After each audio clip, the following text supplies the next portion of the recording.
this is something that I'm asked a lot. So I want to kind of start out with that, just because it's something that I did on the set of Blood and Bone.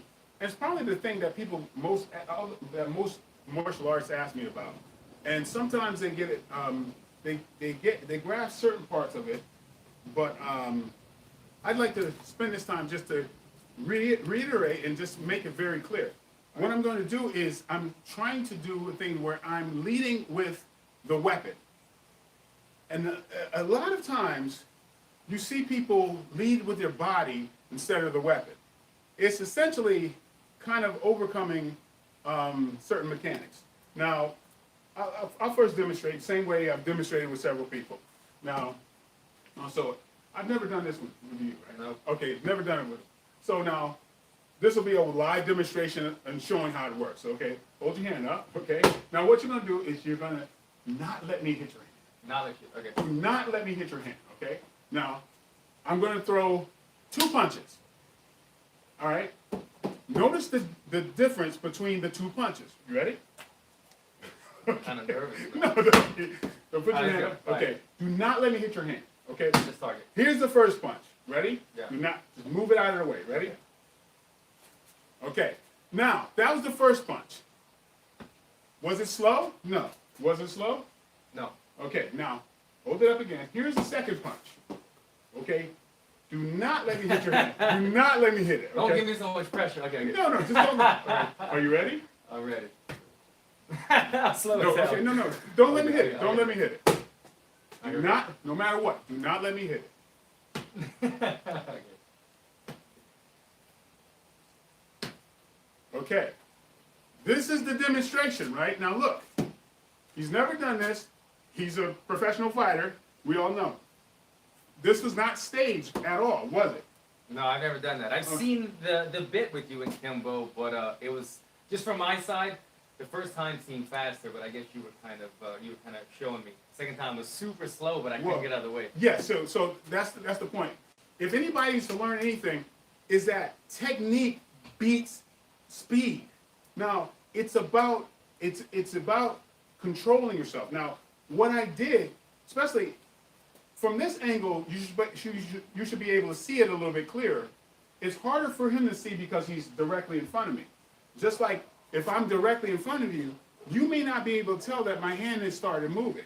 But if I move my body first, you can tell I'm moving. Now, in the first scenario, okay, hold up, don't let me hit it. The first scenario, like 90% of people who move, you tend to move your body first.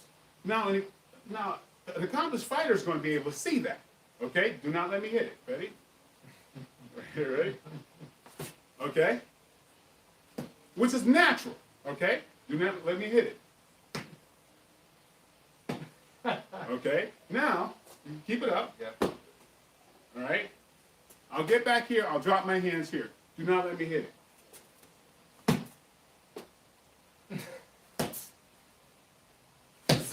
Okay. Okay. Now, it's just about body mechanics. Okay, with the idea of him not being able to move something that he knows is coming, and it's his hand.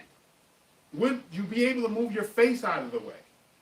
No, especially when you don't know when it's coming. Now, I reiterate this point so much because now there's a whole different way of moving. There's a reason why Floyd Mayweather and Conor McGregor, and back in the day, there was a few people who had this, but like Roy Jones. It's movement. This is an advanced thing, so I'm not expecting everybody to get it, but there's a non-telegraph movement. I remember when I met Roy Jones and we went over this because I wasn't aware that he knew he was doing it.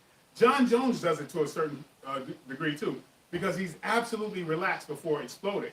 Now hold this up, okay? Now, throwing a hook. I noticed that Roy Jones, don't let me hit with the hook. I'm going to be coming around. Ready? All right? Roy Jones would naturally, his body would go, right? it's from A to B. Okay, it's if you break it down, it's direct. It's not this where people do this hitch. If you notice, when traditional boxing training, if you're calling out, say you call out combination. Yeah, jab cross hook. Okay, jab cross hook. See, he's meeting me. Jab cross hook. Jab cross hook. Okay, jab cross hook. Now this is how we've been taught to train for a long time. Now again, do it again, right? Now see, the first one is very hard. You couldn't catch the jab, right? Ready? Jab cross hook. See? Because what's happening, we've been taught to meet the punch. Yeah. See, he's meeting my punch. That means he had to see it coming. Okay? So there is a tendency to teach how to telegraph. There's a telegraphing in our training. Yeah. Now here's a way that you can get around it. Me and Freddie Roach had argued about this, and I think I won the argument because Freddie started doing this. Okay. Now, what happens? Okay, when I'm training, when I do the jab, you move first. See. Yeah. I'm sure Now. I'm target. Yeah. You move first. Yeah. For the jab, instead of me moving and him timing me, doing this, boom, he moves first, and I can be pure. I can turn, boom. I can be direct without going in reverse to go forward. See what I'm saying?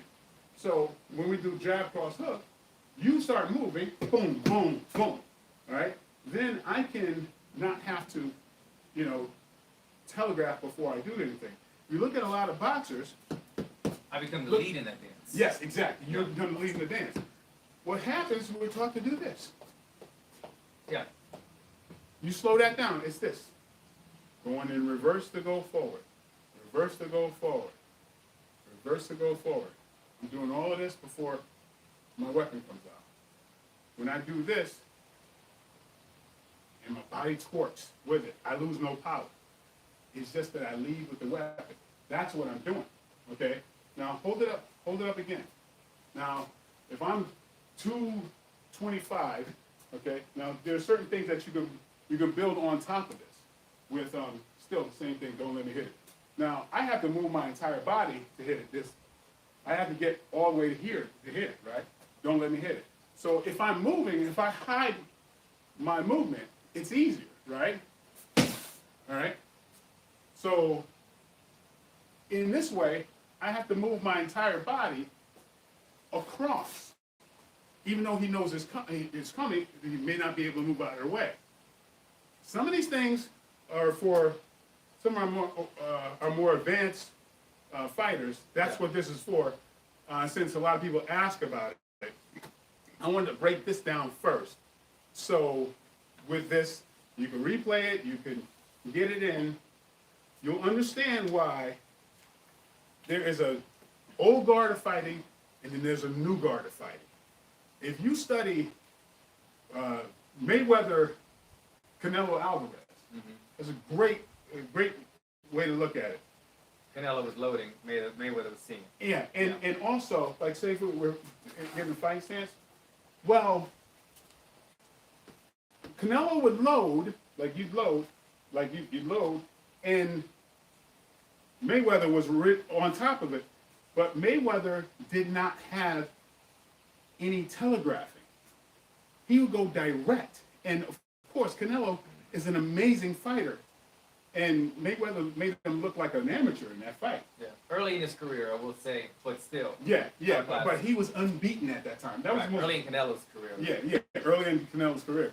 But it's still that technique. That's why people wonder why you don't catch Floyd, because Floyd's seen that, and his movement, he doesn't waste a moment because he's not telegraphed. See, if you draw back, and then I draw back, you win. Yeah. Right. But if you draw back and I go forward, I win. Yeah. And if you look at that fight, that's what happens.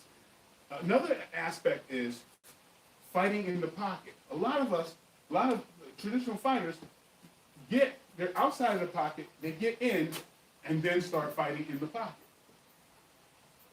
Well, I noticed, there's certain people like McGregor, Mayweather, who, if they're in the pocket, they're hitting you. If they're out of the pocket, they're not.